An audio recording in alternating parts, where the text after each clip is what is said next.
Of all the young animals in the Special Orphan Care Unit, one is the most demanding and the most precious. I just use this blanket because her claws and her scales can be a little uncomfortable. It's Pango Pop, a baby pangolin.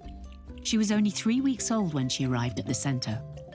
Staff have spent the last 4 months feeding her and taking her out for regular exercise. Today, Kondwani is on duty. This feels a little comfortable for her because at this age, they'll be hanging on their mother's back. The team are hoping to get Pango Pup back into the wild, but first, they have to show her how to be a pangolin. She can't rely on milk forever.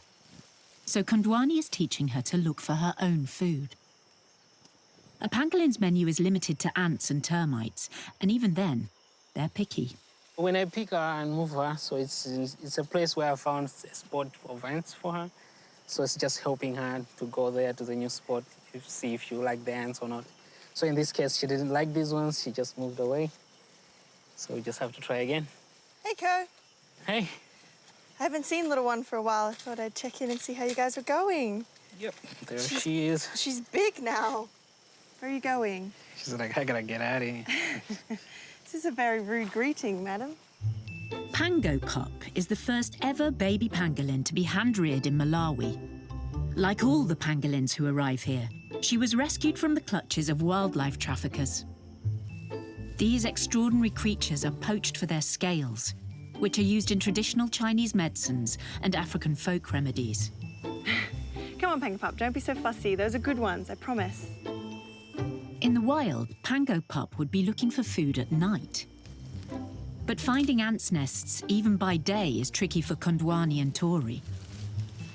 When they're very small, mums leave them in the den and they just come back a couple of times a night and feed them. But at this age, she would be going out with mum, she'd be riding on her back and she'd be kind of eating ants with mum to learn what's good and what's not. Here, eat the eggs. They're good for you. Good girl, look at you eating all the ants. The difficult thing about pangolin is that they have to eat the ants fresh. If we dig up the ants and take them to Pango Pop, she won't eat them. And that's because once an ant nest is disturbed, they produce a chemical called formic acid. When that formic acid gets too high in the colony, the pangolins can't eat them. They don't taste good, they make them feel unwell. So the pangolins have to get in there, eat as many as they can before the ant nest realizes it's under attack. As Pango Pup gets used to finding her own food, the team will bring her out for longer sessions, hunting for ants all over the wildlife centre. But right now, she's tired and wants a lift home. She knows what she wants and she knows how to get it. She likes her milk and she likes it in a certain way. She obviously only likes particular ants, and when she wants to go home, she wants to go home, and that's it. You've got to go.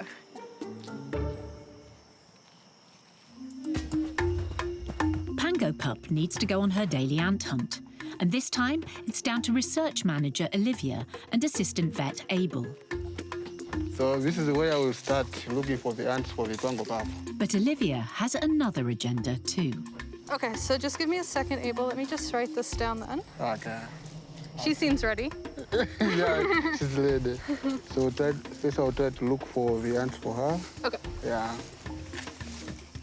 Pango Pup is down to 1 milk feed a day and increasingly reliant on her natural diet of ants. Those are big ants, hey? Yeah, big ants. Yeah. Olivia is keeping a record of which ants she eats. It's part of a research project to help save these vulnerable creatures. What we're doing here, it's a bit weird, but essentially we're trying to collect some of the ants so we can look at them under the microscope and figure out what species it is. The idea being to start to get an idea of what species she likes eating, what species she doesn't like eating, and then we can start to find out where these species are on the Wildlife Center grounds, which would really help us with a lot of our pangolin rehabilitation work, and then also for assessing release sites throughout the country. There's so little known about pangolin diet, especially for this species of pangolin, and that's why we really need to find this out. Okay, are you ready, Abel? I might need your help. She's still eating, hey? But Yeah, she's eating, then you can just wait a bit, maybe. There are numerous species of ants in Malawi, and every pangolin seems to have a personal preference. I wouldn't mind showing her some other ants because I'm just curious now that she's only been eating like this one species. They introduce her to different ants.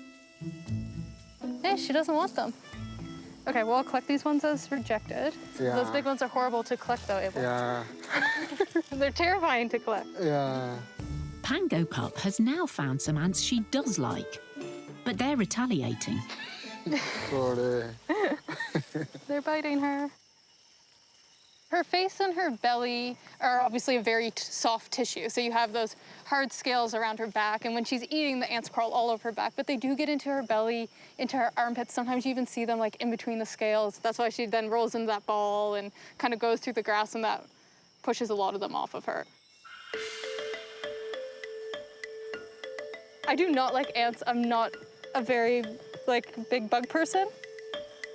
They definitely make me nervous because these ones bite a lot and they hold on when they bite. So you really have to pick them off of your skin if they start biting.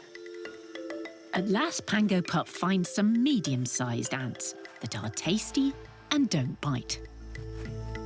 What's she eating? Eating, I don't know what kind of ants eating. She found them on her own. Yeah, around. I mean, promising. Yeah. Pangolins have to wait weeks or even months before revisiting an ant's nest.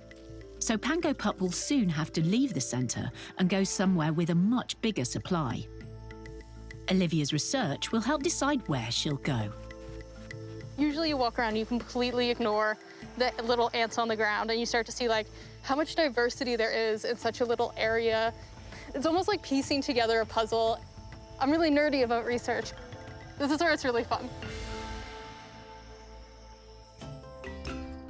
Less than 2 hours' drive east of Lilongwe is Kuti Wildlife Reserve, 30 square kilometres of protected countryside. Tori is here to see a VIP. Hey, Abel, how are you? I'm good, and you? Good. Yeah. How's she doing? Oh, she's doing fine. Oh, nice. It's Pango Pop. She recently moved to Kuti, one step closer to a wild release. Hi, little one. How are you? Hi. So this is the first time I've seen Pango Pop in about a month now. So since she's come up here to her kind of bigger bush area, and she looks fantastic. Abel and the team have done a really great job with her. She's putting on weight, she's really bright and active, and she just wants to get out there. So I'll hand her over to you. Thank you. Thank you. And let's get her out there to get some dinner for her. Thanks so much. Pango Pup proved that she can find her own ants at the relatively small rescue centre. But to survive in the wild, she's going to need to forage over a much wider area. So this is like Pango Pop kind of graduating to high school. Here there's a lot of different landscapes. There's grasslands, there's some forested areas, there's some sandier areas.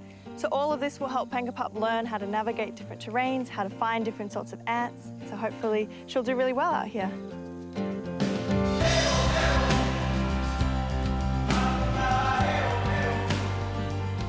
Obviously our ultimate goal with Pango Pop is for her to be released.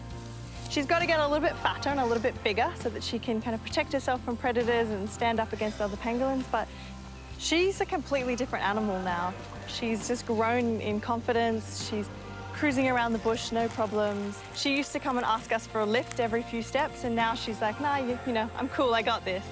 Pango Pup will soon be moved to a secret release site, safe from poachers.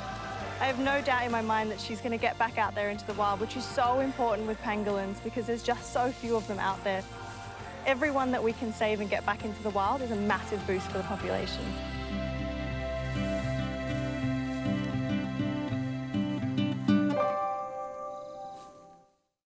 Hey Love Nature fans, be sure to like and subscribe to catch all our wild animal stories. Get closer to nature right here on YouTube.